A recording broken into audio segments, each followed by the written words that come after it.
Hello there, very good evening and welcome to the news tonight where we get you the day's top stories from India and across the world.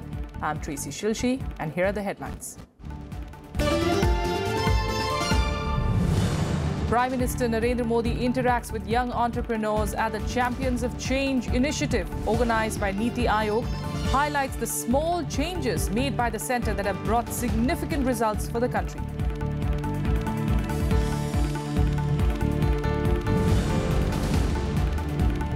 United States designates Kashmiri militant outfit Hizbul Mujahideen as a foreign terrorist organization, move to set in motion series of US sanctions and assist India's efforts to isolate Pakistan globally on terrorism.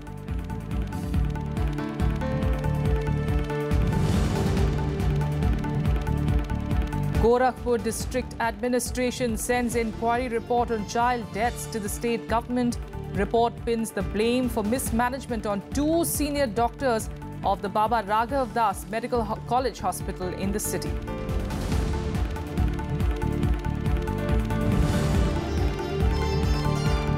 Opposition parties attend the Sajha Virasat Bachao meeting hosted by rebel JDU leader Sharad Yadav in Delhi.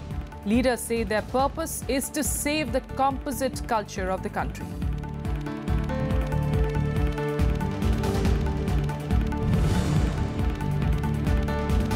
And Saudi Arabia to open land border with Qatar to allow Hajj pilgrims to pass through. Salwa border point to be open for people to pass through without any need for any electronic permissions.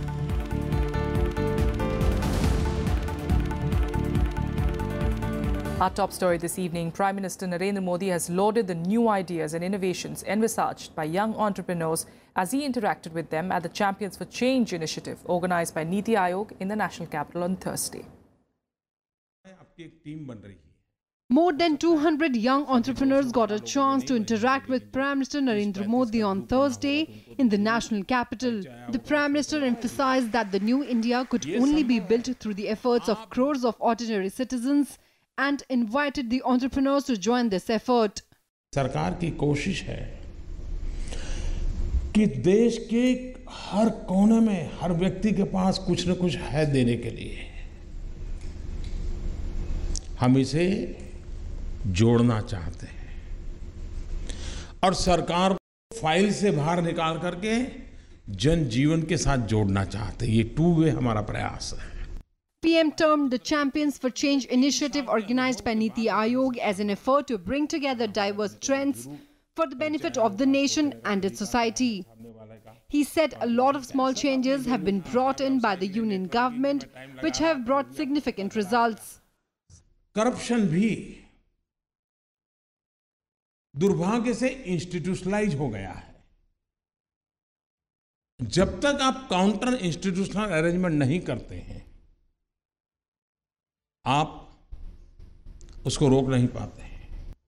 6 groups of young entrepreneurs made presentations before the PM on various themes such as soft power, incredible India 2.0, education and skill development, health and nutrition, energizing a sustainable tomorrow and digital India, new India by 2022. Vishal Daya's report for Rajya Sabha TV. In other news, in a severe blow to Pakistan, the United States has designated Kashmiri terror outfit Hizbul Mujahideen as a foreign terror outfit seeking to cut off their terror funding. The move comes just a day after Prime Minister Modi and US President Donald Trump had a telephonic conversation. Here are more details. The United States has designated Kashmiri militant outfit Hizbul Mujahideen as a foreign terrorist organization. This comes just a day after Prime Minister Modi and US President Donald Trump spoke over phone. The move will set in motion a series of US sanctions on the outfit, which has been stepping up its activities in Jammu and Kashmir. In a statement, the US Department of State said today's action notifies the US public and international community that Hizbul Mujahideen is a terrorist organization. The designations seek to deny Hizbul Mujahideen the resources it needs to carry out terrorist attacks. Among other consequences, all of Hizbul Mujahideen's property and interests in property subject to US jurisdiction are blocked and US persons are generally prohibited from engaging in any transactions with the group. The US decision comes just 2 months after it declared Hizbul's chief, Syed Salahuddin, a global terrorist. It also encourages India's efforts to isolate Pakistan globally on terrorism. Pakistan has been projecting the terror group as the voice of Kashmiri people. Both Pakistan's Army Chief General Qamar Javed Bajwa and ousted Prime Minister Nawaz Sharif praised Hizbul's slain commander Burhan Wani, who was killed in an encounter with security forces last July. देखिए, जो आतंकवादी संगठन हैं और जो पूरी दुनिया के अमन के, पूरी दुनिया की शांति के और इंसानियत के दुश्मन हैं, ऐसी ताकतों के लिए अब कोई ठिकाना नहीं बचा है। और वो ताकतें जो ताकतें की ऐसी आतंकवादी ताकतों को अपने देश में सुरक्षित ठिकाना दे रही थी, उनको भी इस बात को एहसास कर लेना चाहिए कि दुनिया आज आतंकवादियों के खिलाफ एकजुट होकर के खड़ी हुई है और ऐसी ताकतें अब बचेंगी नहीं। The opposition still believes the sanctions may not really curb terror activities of the oldest terror group in Kashmir, while claiming that the move is intended to serve American interests. You can designate any organization as a terrorist entity, but ultimately, if the Hizbul Mujahideen is not proscribed, its activities are not constrained in Pakistan, what does this really amount to in real terms? And therefore, we'll have to wait and see as to whether the action which the US has initiated, it really impacts Sayyid Salahuddin or the Hizbul Mujahideen in their terrorist operations against India. India has been pushing for a ban on Hizbul Mujahideen and its chief, Sayyid Salahuddin, through UN Security Council, but has been vetoed by China.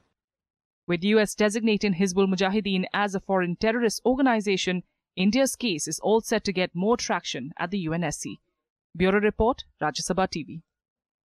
National News. And the District Administration of Gorakhpur on Thursday submitted its inquiry report into the deaths of over 70 children due to oxygen shortage at a state-run hospital in Uttar Pradesh's Gorakhpur district. The report held a Lucknow-based firm and 2 senior doctors responsible for disrupting oxygen supply to the hospital. However, the report was silent on the cause of the deaths and who was responsible. The Gorakhpur District Administration on Thursday sent its inquiry report to the state government. The report on child deaths at the Baba Raghav Das Medical College Hospital in the city pins the blame for mismanagement on 2 senior doctors. The report by District Magistrate Rajiv Rautela blamed firm Pushpa Sales, Principal R.K. Mishra and Anesthesia Department Head Dr. Satish Kumar responsible for the entire episode. The inquiry panel found the hospital's log about supply of oxygen in a mess. The 5-member panel also raised suspicions about corruption and called for a deeper probe. Amid the ongoing controversy over the tragic deaths, Chief Minister Yogi Adityanath is facing opposition criticism over poor health care and corruption at the town's biggest hospital. Congress has demanded a probe supervised by a Supreme Court judge into the tragedy. 100% जो बच्चे हैं वो oxygen की कमी की वजह से मरे हैं और उनकी मौत की जिम्मेदार स्टेट गवर्नमेंट है।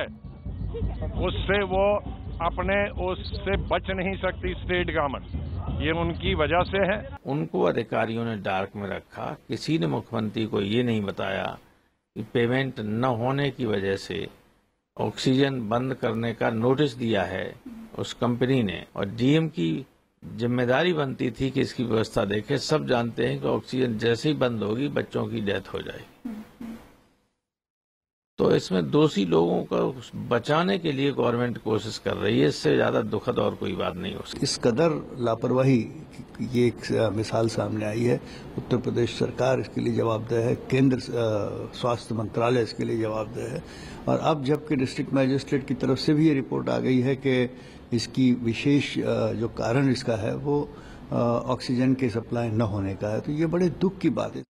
However, the state government as well as the district administration have continually denied reports blaming disruption in oxygen supply for the deaths.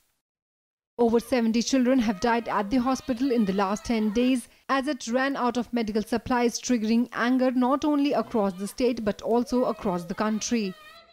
Bureau Report, Rajya Sabha TV. President Ramnath Kovind stressed on the need for workers' safety in mining, saying it is paramount and cannot be compromised. He said the country needs to move strongly towards culture of prevention from culture of reaction. The president was speaking at the National Safety Awards Mines presentation. He said that India is endowed with an impressive wealth and the sector contributes 2.6% to the national GDP. The mining sector also gives direct employment to over 1 million people on a daily average basis. The president also lauded the Indian mining industry for its progress in production and productivity through intensive mechanization and adoption of new technology. The winners are Khan या कारोबार स्तर पर खनन उद्योग स्वास्थ्य और सुरक्षा की जिन चुनौतियों का सामना कर रहा है वे निरंतर बदल रहे माहौल से जुड़ी हुई हैं। कंपनी के कारोबारी स्वास्थ्य और सुरक्षा कार्यक्रमों को आदर्श बनाना, उद्यम के प्रभाव प्रचार प्रसार के साधन, बढ़े हुए उत्पादकता संबंधी मुद्दे और समाज की उम्मीदें ऐसे प्रमुख क्षेत्र हैं जिन पर विशेष ध्यान दिया जाना चाहिए। BJP President Amit Shah met with the party senior leaders and union ministers on Thursday. The meeting was called to discuss the key programs of all central ministries. The BJP president took stock of how much the policies and programs were being implemented on the ground. Party leaders were also asked to detail the party's progress and situation in all states. The meeting assumes significance in the face of speculation that there could be a cabinet reshuffle soon.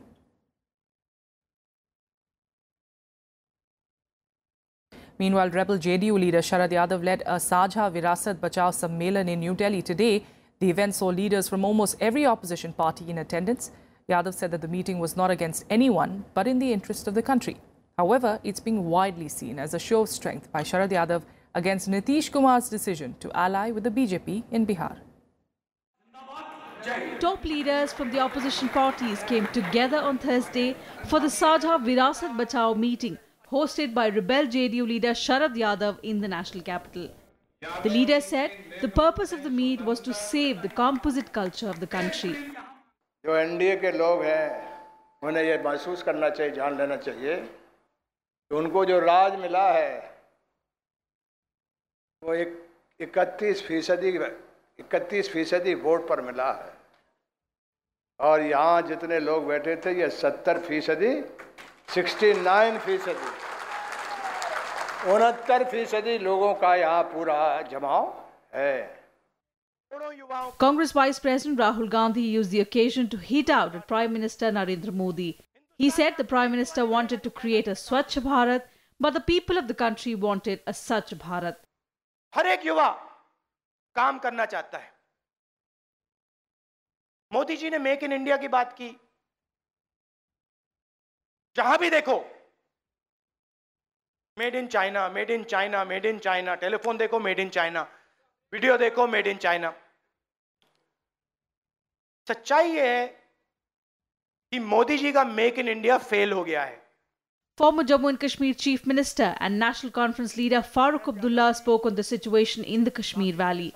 While leaders of other parties like the Samajwadi Party, the TMC and the CPIM raised issues relating to farmer suicides, unemployment and atrocities against the Dalits. इसलिए आया हूं कि आपको ये बताऊं कि जो propaganda हमारे खिलाफ किया जाता है कि हम भारतीय नहीं हैं, मैं आपको बताना चाहता हूं हम इनसे ज़्यादा भारतीय हैं जो आपके सामने कहते हैं कि वो भारतीय हैं। इनने उतनी कुर्बानियां नहीं दी हिंदुस्तान में रहने के लिए जितनी हमने दी। ज़मीन पर आप और हम सब मिलकर जिस तरीके की बातें जो हो रही है, जिस तरीके की घटनाएं जो हो रही है, जिस तरीके के हमले हो रहे हैं दलितों पे, अपने अक़लियतों पे, उसके खिलाफ अगर ज़मीन पर उतरकर हम नहीं लड़ेंगे तो इस साझी विरासत को बचा नहीं पाएंगे। जब तक सब एकजुट होकर हम अपनी साझा विरासत को बचाने का प्रयास नहीं करेंगे तो जितना तेजी से इस पर प्रहार हो रहा है वो देश को तोड़ने के काम भी कर सकता है। जो लोग सत्ता में हैं, जो चुनावी वो एश्योरेंस दिया था, आश्वासन दिया था, सारे आश्वासन को ठुकरा के एक ही मुद्दे पर उन्होंने कायम रहा और वो है कि अपना पार्टी रूल कायम करने के लिए सारा हिंदुस्तान में वो काम कर रहे हैं। Sharad Yadav said similar meetings would be held across the country in the coming months. He is also likely to attend a rally organised by RJD chief Lalu Prasad on the 27th of August, while giving the JDU National Executive meet on the 19th of August a miss. With Panchanan Mishra, Bureau Report, Rajya Sabha TV. The Trinamool Congress has swept the municipal polls in West Bengal, capturing all the 7 civic bodies which went to polls on the 13th of August. The ruling party made a clean sweep in Durgapur Municipal Corporation, which is the largest civic body among the 7. Meanwhile, the BJP remained second after it won 4 out of the 16 wards in Dhupguri municipality and 1 ward each in Panskura and Bunyadpur. The CPM-led Left Front won Nalhati municipality, while Congress failed to secure any seat. Out of the 148 wards in 7 civic bodies, TMC won 140 wards, BJP won 6, Left Front 1 and an independent candidate 1.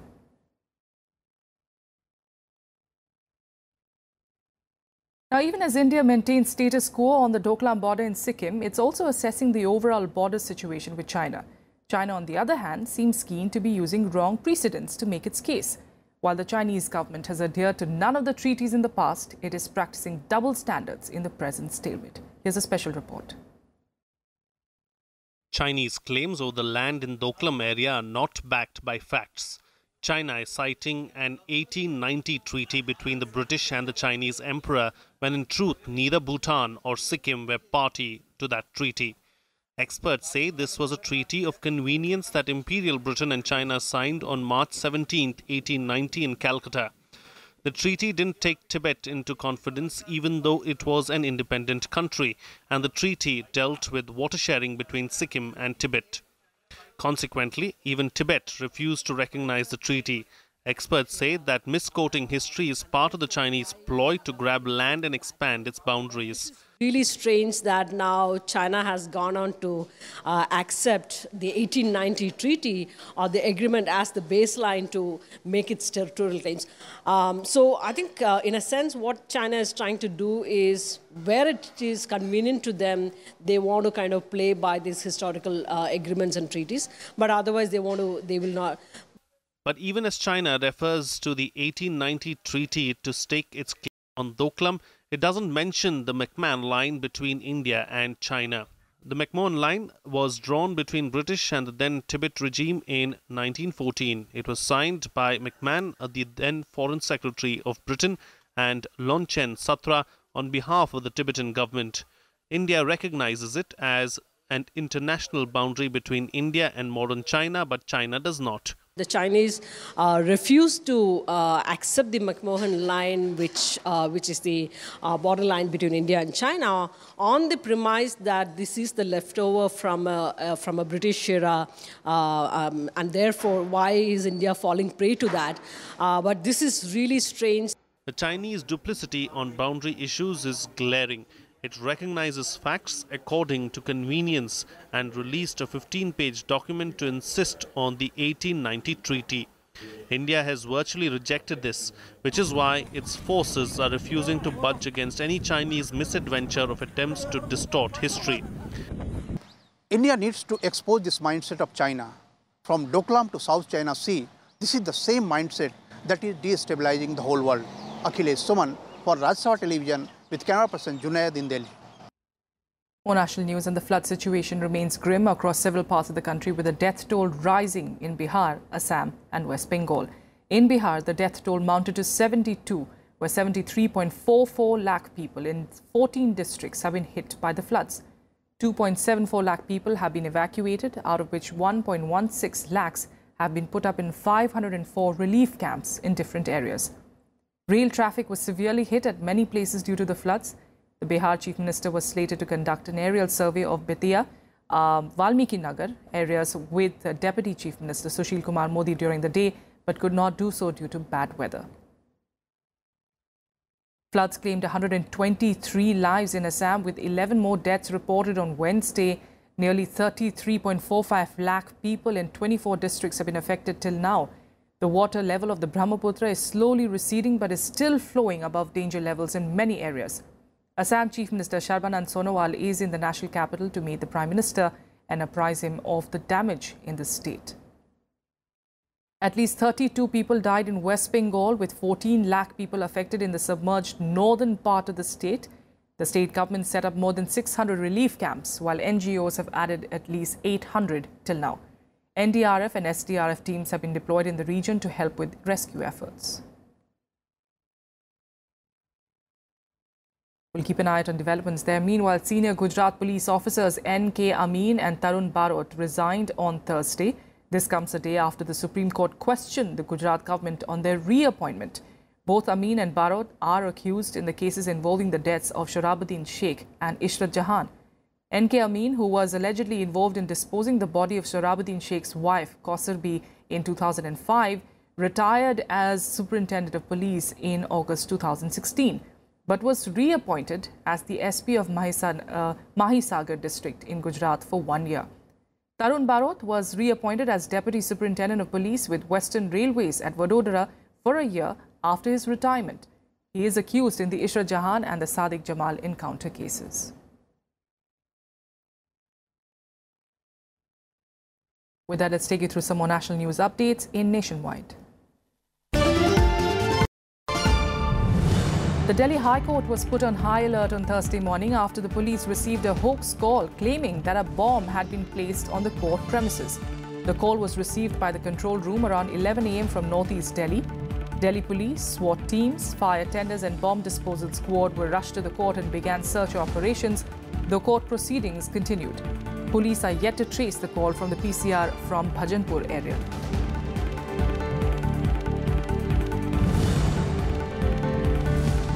The first shipment of American crude oil worth $100 million will reach India next month. US President Donald Trump has promised that the US will be a reliable, long-term supply of energy to India's developmental needs. The shipment of crude oil to India comes nearly 2 years after then US President Barack Obama lifted the 40-year-old ban on its export. During their maiden meeting in June this year, Prime Minister Narendra Modi and US President Donald Trump then agreed to deepen the engagement in the energy sector.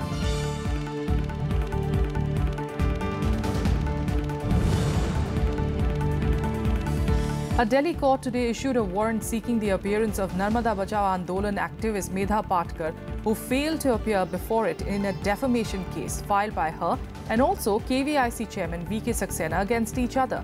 The court has fixed the matter for further hearing on the 21st of September.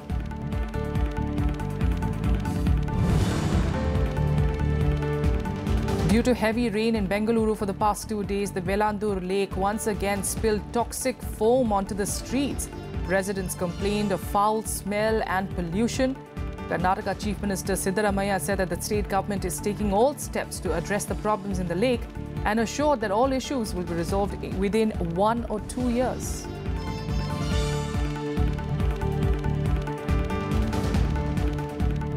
International news now. In Saudi Arabia will open its land border with Qatar to allow Hajj pilgrims to pass through. This comes 2 months after Saudi Arabia, Egypt, Bahrain and the United Arab Emirates imposed sanctions on Qatar and cut all transport links with the country. A statement on the official Saudi press agency said that the Salwa border point would be open for Qatari citizens who wish to perform the annual pilgrimage to pass through with no electronic permissions needed. The statement added that Saudi Arabia's King Salman bin Abdulaziz Al Saud has invited Qatari pilgrims to perform this year's Hajj pilgrimage at his expense. There has been no reaction yet by Qatar's government to the announcement. Qatar had accused the Saudis of politicizing Hajj and addressed the United Nations Special Rapporteur on freedom of religion last month, expressing concern about obstacles facing Qataris who want to attend the pilgrimage this year. China has rejected charges by the US administration that Beijing is involved in a trade war. China's response came a day after Steve Bannon, US President's chief political strategist, said that America is in an economic war with China. In an interview to her website, Bannon said I had in fact warned that Washington is losing the fight but is about to hit China hard over unfair trade practices. Chinese Foreign Ministry spokesperson Hua Chunying said that she had seen the interview and reiterated the essence of the China-US trade relationship is mutually beneficial and a trade war would lead nowhere. On Monday, Trump authorized an inquiry into China's alleged theft of intellectual property in the first direct trade measure by his administration against Beijing. 正如中方已经多次强调的，中美经贸关系的本质是互利共赢。那么事实上，中美两国长期的经贸合作为中美两国人民都带来了实实在在的利益。任何没有偏见的人都会非常清楚地看到这一事实。我们之前也讲过，贸易战。And here are some quick international news updates in Global Buzz. A Chinese-made Pakistan Air Force jet crashed near a town in the Punjab province during a routine training mission due to a technical fault. The pilot ejected safely while the plane went down near Miawali. According to reports, there was no loss of life and property. A board of inquiry was ordered to determine the cause of the accident.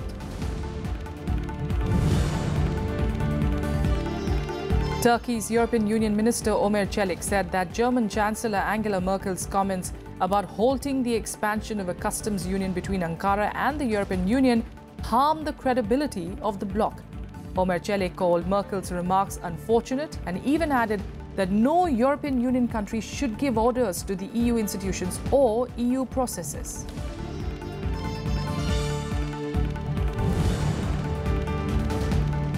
At least 26 people died in police operations in Manila in an intensification of President Rodrigo Duterte's war on drugs and crime. Earlier, in a raid in Bukalanan province, 32 people were dead. Together, they mark the deadliest period of a drugs-focused crackdown that has killed thousands of Filipinos and caused international alarm ever since Duterte took office over a year ago. From the start of the drugs war in 2016 to the end of July, over 3,400 people were killed in the operations. And finally, some updates from the world of sports in SportsBeat.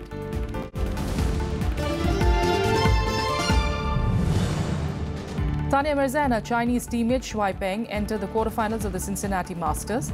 The fourth-seeded pair defeated the German-Ukrainian team of Julia George and Olga Savchuk 7-5, 6-4 in the pre-quarterfinals. The duo will play their quarterfinal match against Romanian pair of Arina Camelia Begu and Raluca Olaru. In the men's doubles, Rohan Bopana and his Croatian partner Ivan Dodig will be in action in the round of 16 later.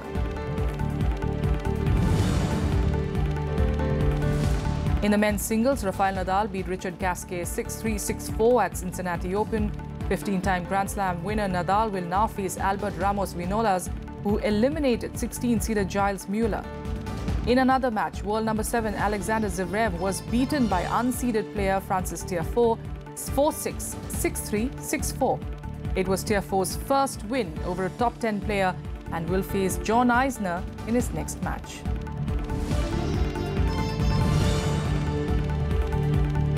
India finished its European tour with a victory over Austria in Amstelveen. In its fifth and last game of the tour, India won the match 4-3. Austria deflected a cross into the back of the net to secure the lead going into the end of first quarter. However, a penalty corner to India helped the side equalize. The match went 1-1 till the end of the second quarter. In the third quarter, India scored 2 goals in quick succession to take a 3-1 lead.